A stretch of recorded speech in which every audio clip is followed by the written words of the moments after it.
Hello everyone, and welcome to another Gunpla review. It is the long-awaited real grade review I've been teasing for, don't worry about how long. There's a lot of reasons why this review got delayed, and I will get into some of those as I review this kit. All that aside, today we are looking at the real grade RX-78GP-01Fb Gundam GP-01 Full Burn-In. This is from Gundam 0083. It is the upgraded version of the standard GP-01, basically used for a few episodes before it is destroyed and eventually replaced with the GP-03, because Gundam 0083 gives Co quite a few upgrades. That being said, the real grade was a very interesting kit. Not only was it the first real grade I worked on, but it also has a lot of oddities that make it a very unique kit to discuss. However, a lot of its strengths are also its weaknesses, as you will soon discover. On the aesthetics side of things, it looks pretty darn good. Let's take a look here. So you can see here you got the separation in the foot there. Have cool looking gears here in the back. Backpack. Thrusters looking really nice. Detailing on the hip armor here. Oops. And you can already see it's already starting to have stability issues. Head having a lot of detailing of the different little spikes and the eyes and the things there. Detailing on the thrusters on the shoulders. So visually, it actually looks really, really good. You can really tell that the real grade units do have that extra flair that does technically make them worth the money if your overall goal is having the most detailed mobile suit you could possibly have. That being said, there are a lot of stickers that come along with this. There's a sticker for the rifle, the sticker for the eyes, stickers for cameras, and a whole bunch of other secondary stickers I didn't even use because by the time I got to that stage, I didn't care anymore. And that is always a negative when it comes to talking about a kit. You don't want to get to the stage where the kit is so frustrating, you just want it over with. And unfortunately, that's what I experienced with the GP-01Fb. In order to understand what I'm talking about, we're gonna have to discuss the flexibility of this kit. All right, let's talk about flexibility. This is gonna be a thing, people. So first off, a little bit of wiggle on the toe, which is nice. You can go actually pretty far down, just be careful. Then we get all the movement here. Take a good left, right, forward, kind of.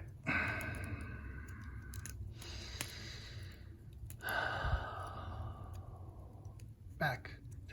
So if it actually stays on, it has some pretty good flexibility. Little armor here adjusts just a smidge. This thing adjusts as well. So the armor does quite a lot of movement here. And just not anyhow, the side skirts have a little bit of adjustment. Upper ones are separated nicely. Rear skirts have some separation too and can also move, but they get blocked by the backpack. As for the knee, it is very stiff. Has a pretty good amount of bend there. Boy, I wonder why I don't like this kit. And now it's separated in half. Cool. Let's just keep going. I feel like I'm getting my point across here pretty well. There's some nice movement if the thing would freaking stay together. So that. The upper and lower halves have problems holding together because of the core fighter, which is the literal core of this unit. Really cool in concept, terrible in execution. Arms have some okay okay, the arms have terrible rotation. You know, that's it. There, I think I've proven my point with the flexibility. Let's move on to accessories. As for gear, there is quite a bit. The one thing I'll say about real grades is they don't skimp on the accessories. First off, we have 2 beam sabers, blades plus handle. They look nice, and these handles are the same handles that are on the backpack of the kit, so you can just pop the backpack handle off, put one of these in the hand, and you're basically good. It is nice having the two, not that Co ever dual wielded, but if you lose one or one breaks, you at least have a spare. In addition to that, if you prefer to go ranged, we have the rifle. The one thing I'm going to say about the rifle here is that you do get the beam bayonet, which is nice, though I did have to use a little bit of glue to hold it in place, which I don't like. The handle here swivels, which is always good. And there is a little notch on the handle here to keep it more secure in the trigger finger hand. And the scope obviously turns as well. So giving you a lot of options. It looks pretty cool. And I believe, and its ammo pack right back here is removable. And the last on the combat gear is the shield. I really like how they did this shield. So even on the front, I mean, it just generally aesthetically looks good.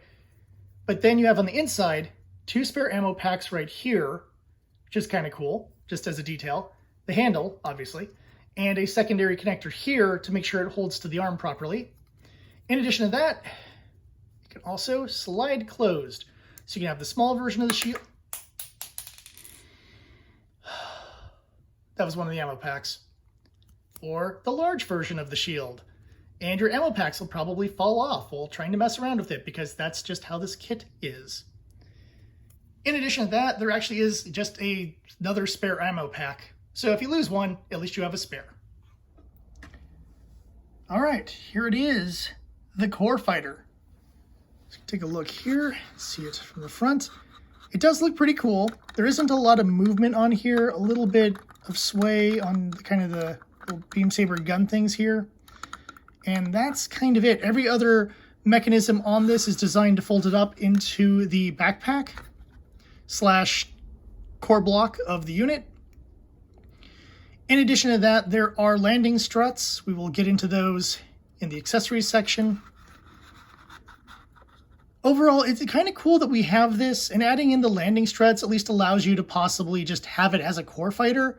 But since this is legitimately the core of the robot itself, it doesn't really serve much of a purpose because you're going to probably want to have the GP-01 and not just the Core Fighter Mark II sitting around in a hangar bay with the rest of the body in a box or dumped on the ground. But if you want to do some sort of escape sequence type diorama with the legs and the chest part, maybe separated or even damaged, and the core fighter escaping, then I guess that would be kind of cool. For the most part, it's a nice little bonus to this whole kit, but it doesn't really serve much purpose outside of being a oddity of this real grade.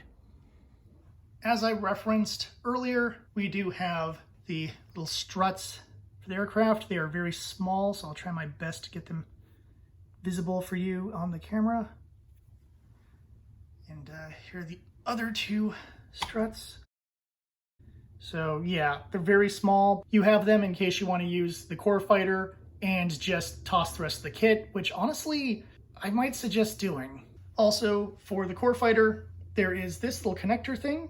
This connects onto a power base, so you can easily show off your core fighter without the struts. I had it set up like this for quite some time, actually, just because I thought the core fighter looked pretty cool, and it gave my core fighter something to do while I was building the rest of the kit. We also get quite a few hand options, which I do appreciate.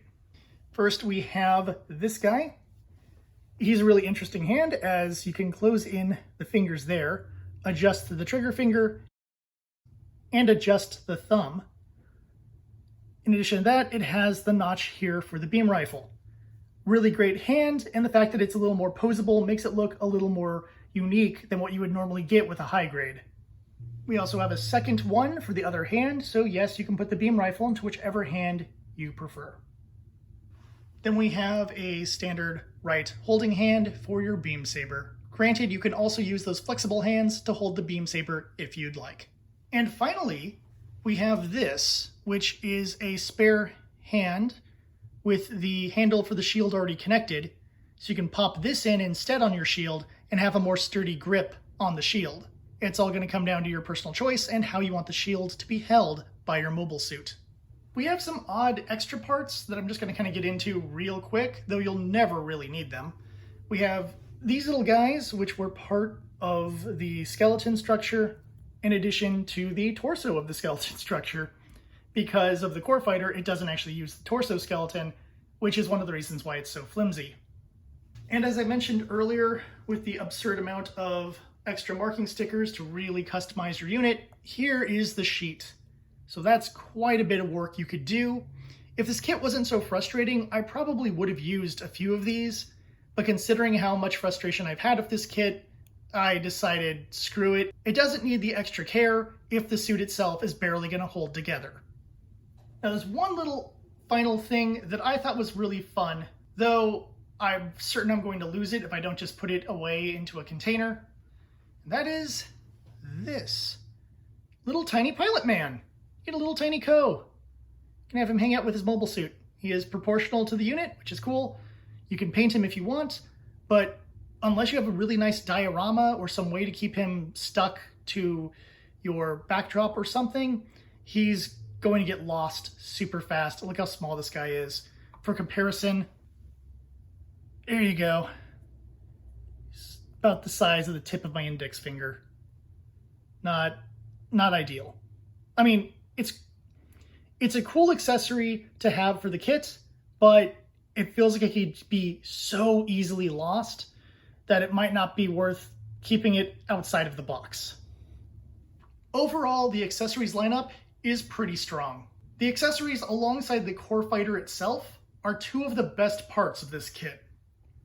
What can I say about this kit that my video hasn't already shown? The best part of it is the core fighter, and that's not saying much because you shouldn't buy this entire kit for a single escape pod. It does look pretty good, but as soon as you start trying to bend it or move it, it just breaks apart. And the big problem for this is the fact that because of the core fighter, the whole body loses its internal stability. What the center skeletal part is supposed to do is hold everything together in place, connect the upper and lower halves of the body. Due to lacking that internal stability, it just causes the whole damn thing to fall apart the second you put any strain on any joint. And I wasn't even trying to be harsh on the joints. I was trying to show you normal stuff that I show you on high grades. And this is supposed to be the upper echelon, better quality version. While it does have a lot of really great detailing, it's not going to matter if the whole thing crumbles in your hands while you're trying to show how the arms move. Sure, I could have been incredibly careful with this thing, quietly gave it its shield and its beam rifle, and just set it on my desk and treated it like a statue. In fact, I might go and do that. I might go and glue every joint into place and just make this a statue instead of a Gunpla.